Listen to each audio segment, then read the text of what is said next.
برطمان الليمون المعصفر اهو.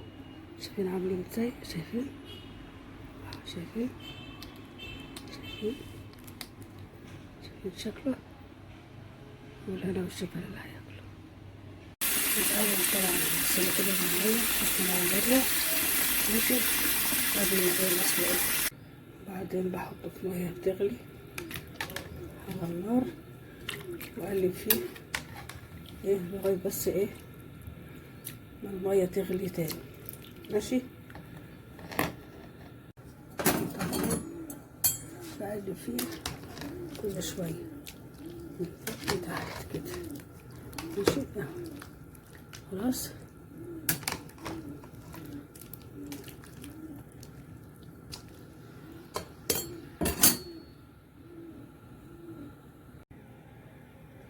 اهي لغاية ما المية غليت اهيت ماشي اهي. خلاص طبعا بقلبه كل شوية كده ماشي. وبعد كده بروح جاي طافية عليه ماشي اهو. خلاص بعد ما اطفي عليه بروح جاي مطلعاه في حاجة تانية عشان اصفيه من المية ديت اهو ماشي كده عشان ما يتهريش اهو.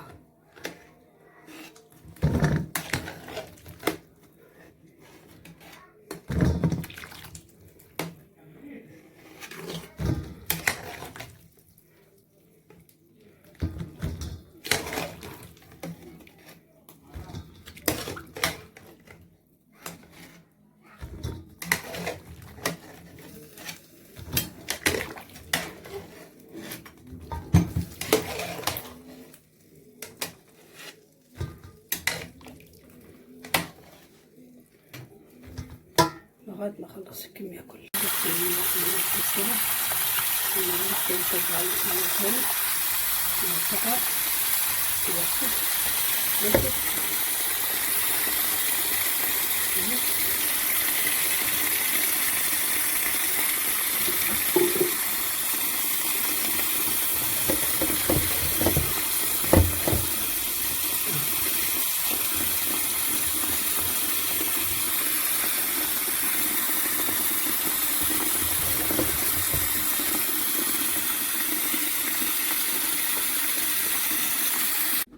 بعدين هنمشي شوية جزر أصفر كده ماشي. هنحطهم في الخلاط على شوية مية كده اهوت ماشي. ونروح جايين شغالين.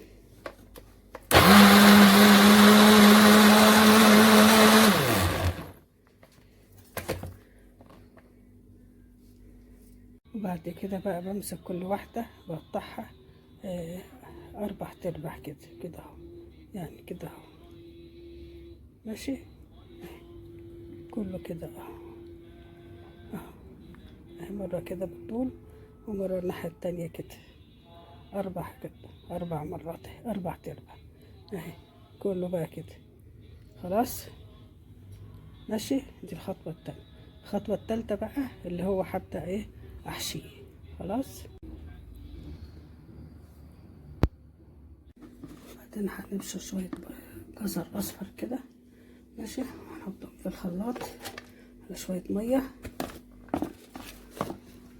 كده اهوت ماشي. ونروح جايين شغالين.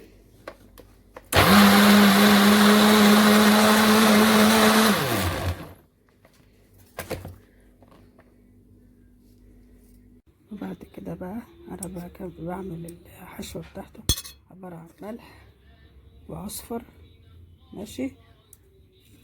خلاص اللي هو عشان كده سموه ليمون معصفر. وبعدين وحبة البركة ماشي. كمان وشطة حمرا.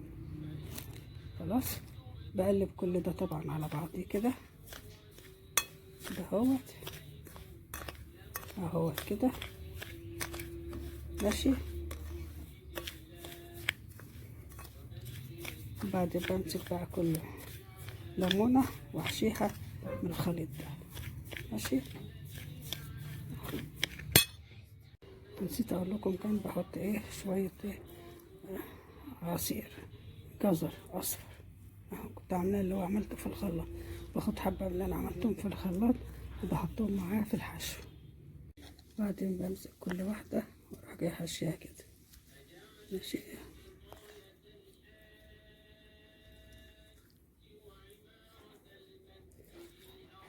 طبعا انا بعمل بداية الاتنين بس عشان كده مش ملك.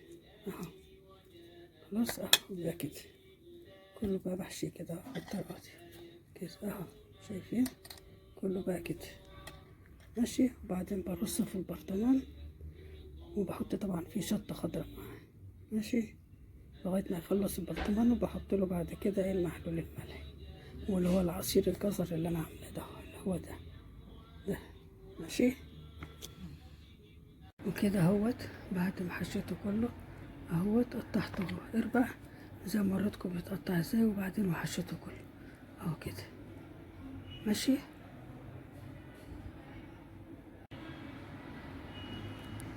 شايفين شكله عامل ازاي؟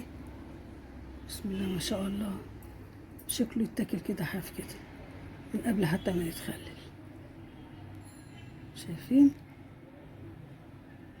بالهنا والشفا لله هياكلوا بعد كده ان شاء الله. وبعد كده بقى بجيب الشطة وبجيبه هو كمان، وبجيب برطمان كده اهوت وهرص بقى، احط طبقة منه وطبقة شطة وارجع اعيد تاني اوريكم ازاي. اول طبقة اهي، اهي اهي بحطها. ماشي. وبعد كده بحط عليها شطة اهي كده. ماشي اهوت. اهوتني بقى احط كده بالطريقة دي لغاية ايه ما اخلص الكمية كلها، لغاية ما اطلع فوق خالص. ماشي. وكده هيخلص الكمية كلها اهيت. ماشي اهي خلاص. وبعد كده بقى هحط عليه طبقة من الزيت خفيفة كده واغطيه ببلاستيك واغطيه بالغطا بتاعه.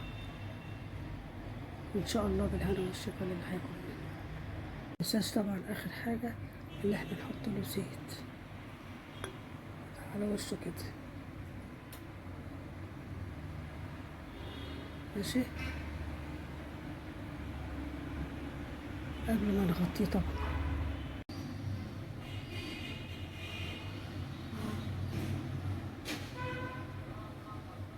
كده اخر خطوة بعد ما حطينا الزيت غطينا هو بالغطا بتاعه وبقى كده اهو بالشكل ده. ونسيبه بقى ايه، على فكرة ممكن ده ناكله بعد اسبوعين وهيبقى طعمه جميل جدا، مش لازم يقعد من السنة للسنة. ماشي. والهنا والشفا للي هياكل. وده هو الليمون المعصفر اهوت بعد ما عملته اهو. شايفين عامل ازاي؟ شايفين؟